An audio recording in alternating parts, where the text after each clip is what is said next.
Hi, this is Roger. Thanks for dropping by. It is done. I brought the tables in and set them up. Oh, you noticed I turned the camera on, did you? Oh, I don't believe him. I hadn't even started talking. He's deaf anyway, so he wouldn't have heard that. Yes, I brought the tables in. I set one up. And I effectively put my hands on the edges, not on the glass, on the edge, and put as much weight on the table as I possibly could. Now, we've done an assessment. There's about 6 litres of water poured into that tray when I put the water in, which is obviously around 6 kilos, which is heading up towards 14 pounds. Then you've got the weight of the water that's actually in the wet pots, which adds some on. I don't know how much, that's undetermined. Nonetheless, if I doubled the 14, that still only gets to 28 pounds, 2 stone. That's not a huge amount spread over 2 tables. And I thought, well, if I put all my weight onto one of those tables, that's a little more than 2 stone. Yeah, more than I wanted. But nonetheless, I thought if the tray is spread over the 2 tables, roughly, then I believe they are more than capable of supporting the tray. So I've done it. I put the little trays on the feet so that it doesn't dig into the floor. It does overlap the door a little bit, but not enough to worry about. And if I put wiping my feet mat back in front of the door so that when we come in from outside we don't walk that all over the lounge carpet, which is not mine. I'm happy with that. And now next time I know that I can lift the Disa tray with the water and the wet pots in it. Yeah, because that's not more than I should be capable of lifting. It's not. Now I've just picked it up and put it on those tables. What I did was I pulled the tables out so that I could lift straight and square, put the Disa tray on top of the 2 tables, then slid the tables in with the tray on it. And I'll do the same next time if that's how it has to be. Although next time the tray will be lifted back on without the water in it and the water will be added. I was going to wait till I watered the Disas. But do you know what happened? I came out here and I'm going to call it a touch of the Rachels. If you remember, it's a fair while ago, those that were following Rachel's orchid channel, which is no more really. She's still got a few orchids, but she got rid of most of them. And she did a video saying why it happened. And I have days like that. Now she had too many days like it and actually got rid of most of her orchids. She got into a state of despair with the scale and the fact that the gardening stuff was taking off. Her time was spent with that. Every time she went on holiday, the orchids and stuff became a problem to look after because obviously somebody else had to do it. So yeah, and I had one of those days today. I came out here and thought there's a lot of watering needs doing, and you know what, I'm not going to do it. I just didn't want to do it, so I didn't. And I thought, luckily at this time of year with the cold and everything, I can get away with it. If I want to leave my watering longer than I should do, all I need to do is not open the lounge door and it will stay at 12-13 degrees in the grow room all day long, and nothing much is going to happen at those temperatures. Come on, trouble.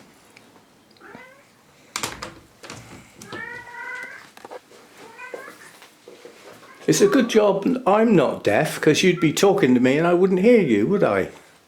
Anyway, so I just had one of those days. I thought I'm not doing it. And unfortunately, that's going to last now.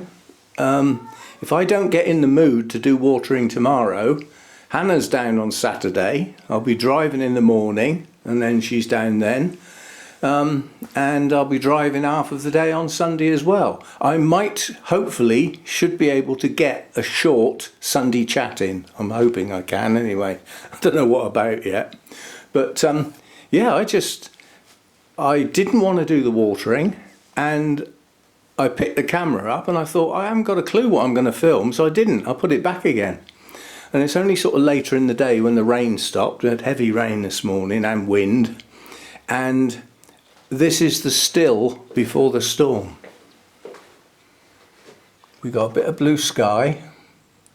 There's barely a breeze out there until tonight, when Storm Eowyn comes in. What do you want now? You want to go out again? Nope. You're just annoying me, aren't you? Oh, get my toe up his bum in a minute. Metaphorically. Yes, we've got Storm Eowyn coming in, and I don't remember this happening before. We've got 2 red weather warnings for the wind and rain. That's danger to life. And that starts around midnight tonight, so I would imagine I'm going to get a disturbed night's sleep. The red warnings are up north, they're not down here. Nonetheless, we've got a vicious storm coming in. And it could be the first of quite a few.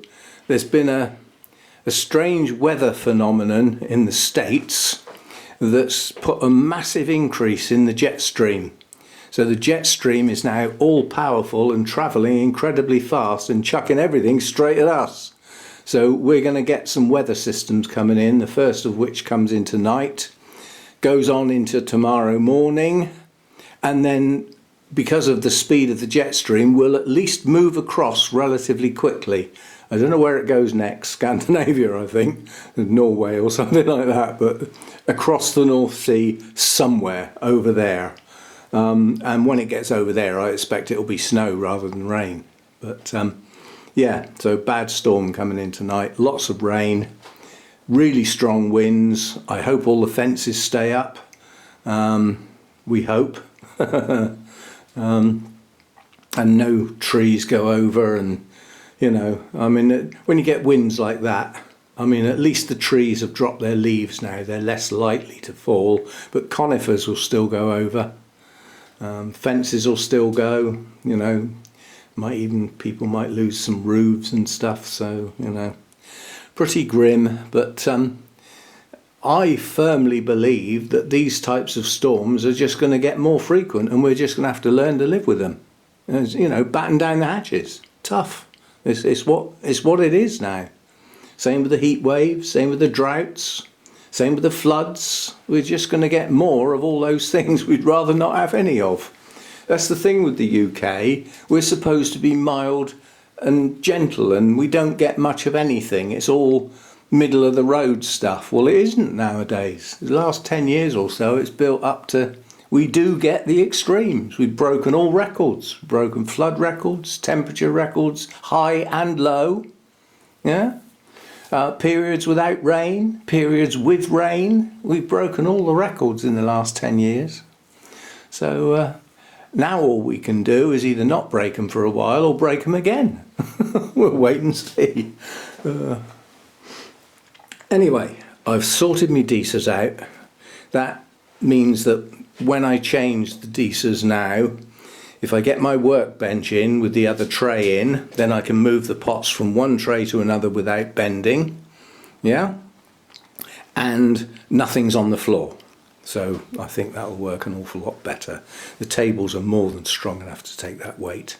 If they'll take me pressing down on them as hard as I can, then they'll take that weight split over. It's split over 2 tables. It's not even down on one.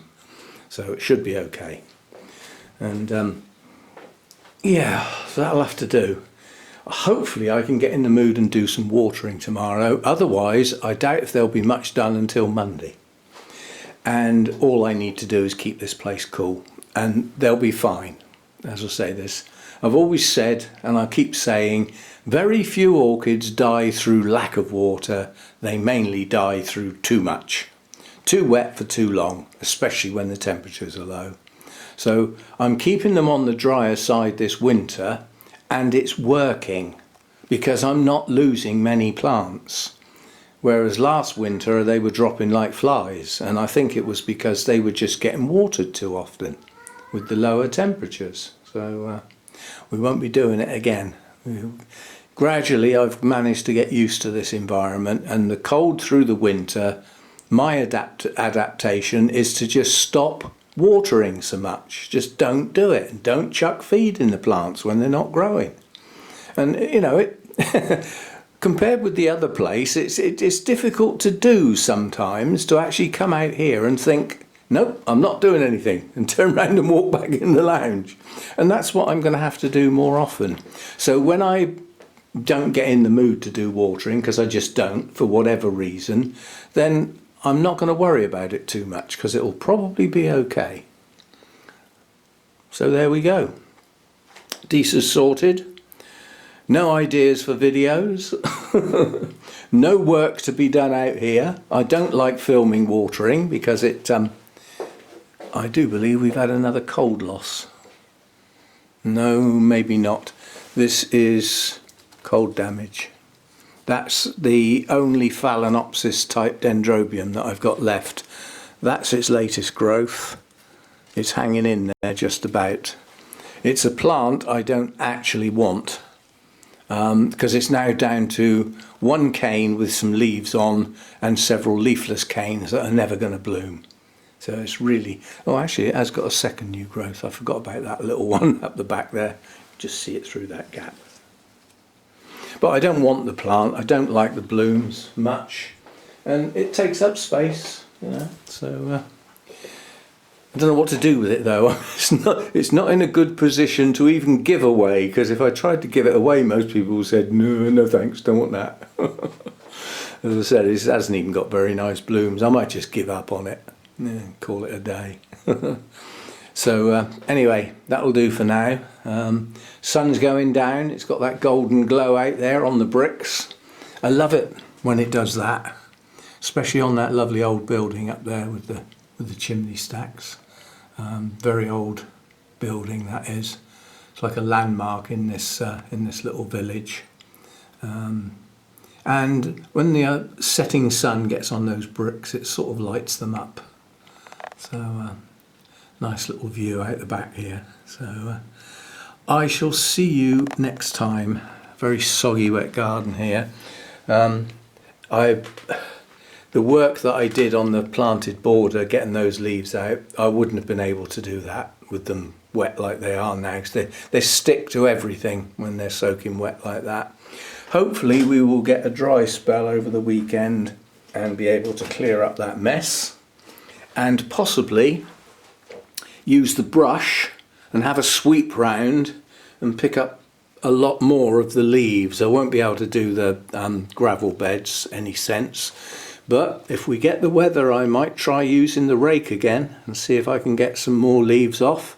If I can get them off onto the path, then we can sweep them out onto the patio and sweep them into a pile and possibly pick them up and have done with them once and for all. But that's gonna, I'm not, you know, Hannah won't and nor will I work in the rain. So I don't know what's going to happen with the weather at the weekend. They keep going as far as Saturday morning, when Storm Eowyn passes over and heads out into the North Sea. But they don't seem to want to tell us much about what happens after that. Perhaps there's another one coming in and they don't want to tell us. More bad news.